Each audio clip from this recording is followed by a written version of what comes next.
जाते होंगे। कौन कौन उठता है 5 बजे?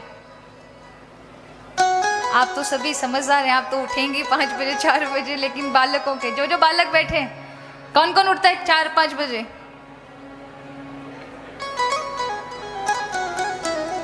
ये भाई लोग बैठे हैं, इनमें से कोई उठता है? आप उठते हैं 5 बजे? बहुत अच्छा। देखिए, ब्रह्म मुहूर्त का जो ब्रह्म मुहूर्त कहा जाता है, ध्यान दीजिएगा मेरी बात पर, क्यों कहा जाता है?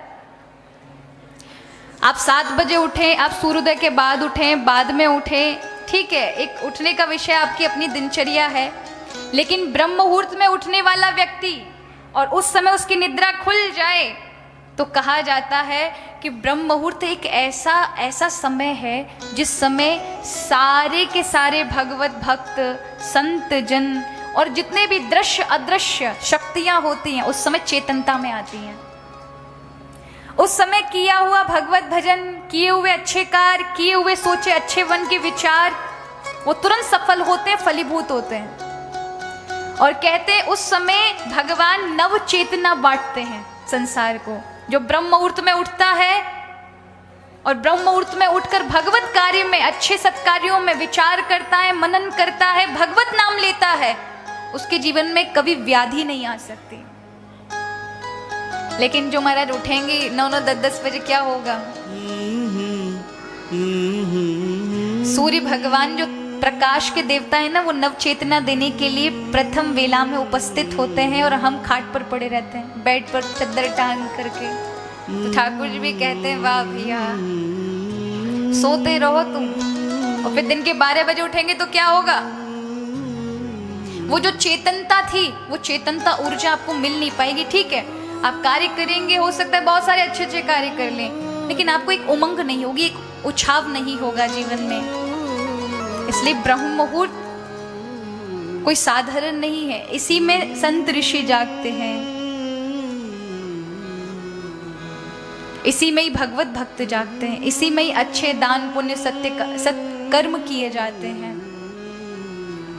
जो कहते ब्रह्म मुहूर्त में उठकर भगवत भजन करता है, बालक पढ़ते हैं ब्रह्म मुहूर्त के अंदर, वो विद्या को प्राप्त कर लेते हैं। इसलिए 3 बजे से 4 बजे के बीच में, 5 बजे के बीच में अवश्य बालकों को अध्ययन करना चाहिए। ये समय होता है जिस समय आपको बुद्धि का विकास मिलता है, प्रकाश मिलता है, स्मृति बढ़ती है। और उस समय अगर आप सो रहे होंगे ना, तो ज़्यादा दिन नहीं बुद्धू बन जाओगे महाराज। यही समय है कि इस समय अगर आप पढ़ेंगे, अध्ययन करेंगे, भगवत भजन करेंगे, तो जो आप अपने मन में किसी भी प्रकार का भाव बना कर रखें, वो तुरंत उसमें सफल हो जाएंगे। इस दुनिया में कोई भी कार्य असफल नहीं हो सकता, लेकिन आपका किया हुआ नियम, याद रखिए भगवान को नियम बड़ा प्रिय है। कभी कभी क्या होता है, पूर्व में हम जब बालक थे तो नियम नहीं थे हमारे, अब हमारे नियम हो गए तो अब बहुत सारी चीजें देखनी पड़ती हैं।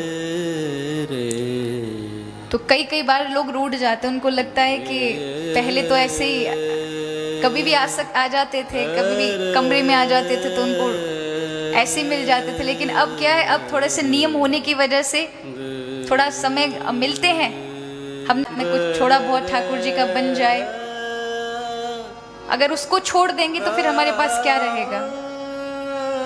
तो इस बात को आप भी, जहाँ हम भगवत नाम का बोलते हैं, अगर उसका थोड़ा भी अनुसरण नहीं करेंगे तो फिर कृपा प्राप्त नहीं होगी ठाकुर जी की। माना कि कथा कहना भी भगवत भजन ही है, लेकिन कहते हैं कथा कहना भगवत भजन है, लेकिन अगर आपने नाम जाप आदि अपने गुरु ऋण का भी कुछ नहीं किया ना, जो आपको जाप मिला है, जो आपको गुरु ने एक नाम दान दिया, उसका कुछ नहीं किया, तो फिर आप गुरु पे बोझ बन जाते हैं। इसलिए इस बात के लिए आप बिल्कुल बुरा मत मानिएगा। आपका जितना स्नेह पूर्व में था उससे ज्यादा स्नेह आज भी हृदय में बहुत है।